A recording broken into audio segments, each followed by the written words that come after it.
ಎಲ್ಲ ನನ್ನ ಪ್ರೀತಿಯ ಸೆಲೆಬ್ರಿಟಿಗಳಿಗೆ ನಮಸ್ಕಾರ ಹೇಳ ಇಲ್ಲ ಥ್ಯಾಂಕ್ಸ್ ಹೇಳ ಧನ್ಯವಾದ ಹೇಳಿದ್ರು ಏನೇ ನನ್ನ ಪದ ಯೂಸ್ ಮಾಡಿದ್ರು ಕೂಡ ತುಂಬ ಕಮ್ಮಿ. ಯಾಕಂದರೆ ನೀವು ತೋರಿಸಿರೋಷ್ಟು ಪ್ರೀತಿ ಅಭಿಮಾನ ಇನ್ಯಾವತ್ತೂ ಅದನ್ನು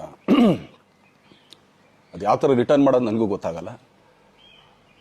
ಬಟ್ ಇವತ್ತು ಆ್ಯಕ್ಚುಲಿ ಇಲ್ಲಿ ಕೂತ್ಕೊಳ್ಳೋಕ್ಕಾಗಲಿ ಹೇಳೋಕ್ಕಾಗಲಿ ಒಂದೇ ಒಂದು ರೀಸನ್ ಏನಂತಂದರೆ ಈಗ ಆ್ಯಕ್ಚುಲಿ ಬರ್ಡೇ.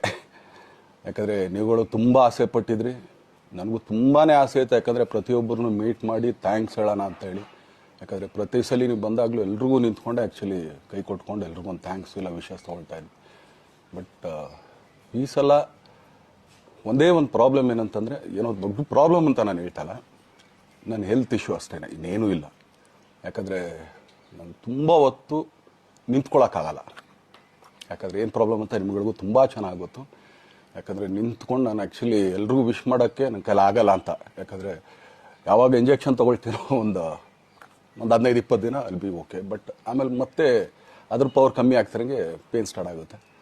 ಸೊ ಆಪ್ರೇಷನ್ ಅನ್ನೋದು ಕಟ್ಟಿಟ್ಟು ಬುತ್ತಿ, ಅದು ಎಲ್ರಿಗೂ ಗೊತ್ತು, ನನಗೂ ಗೊತ್ತದು. ಸೊ ಅದಂತೂ ಮಾಡಿಸ್ಲೇಬೇಕು ನಾನು. ಆದರೆ ಈಗಿರೋ ಕೆಲಸಗಳಲ್ಲಿ ಯಾರಾದ್ರು ನಾನು ಒಪ್ಕೊಂಡಿದ್ದೀನಿ ಸಿನಿಮಾಗಳು.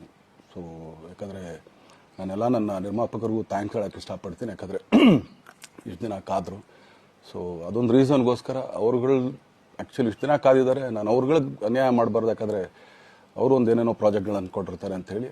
ಸೊ ಅದಕ್ಕೋಸ್ಕರ ಸ್ವಲ್ಪ ಇದು ಮಾಡ್ತಾಯಿದ್ದೀನಿ. ಯಾಕಂದರೆ ಎಲ್ಲಿವರೆಗೂ ಪುಷ್ ಆಗುತ್ತೆ ಅಲ್ಲಿವರೆಗೂ ಪುಷ್ ಮಾಡೋಣ ಅಂತ ನಾನು ಟ್ರೈ ಮಾಡ್ತಾಯಿದ್ದೀನಿ, ಇಲ್ಲ ಅಂತಲ್ಲ. ಸೊ ಆದ್ದರಿಂದ ದಯಮಾಡಿ ಎಲ್ಲ ನನ್ನ ಸೆಲೆಬ್ರಿಟಿಗಳು, ನನ್ನ ಪ್ರೀತಿಯ ಸೆಲೆಬ್ರಿಟಿಗಳು, ಇದೊಂದು ಸಲ ನನಗೆ ಕ್ಷಮೆ ಕೊಡ್ರಿ. ಯಾಕಂದರೆ ನಾನು ಸಿಗ್ತೀನಿ, ನಾನು ಸಿಗಲ್ಲ ಅಂತಲ್ಲ, ಖಂಡಿತ 101% ನಾನು ಸಿಕ್ಕೇ ಸಿಗಬೇಕು. ಯಾಕಂದರೆ ನಿಮ್ಮೆಲ್ಲ ಇಂಡಿವಿಜುವಲಿ ನಾನು ಥ್ಯಾಂಕ್ಸ್ ಹೇಳಲೇಬೇಕು ಅದನ್ನು.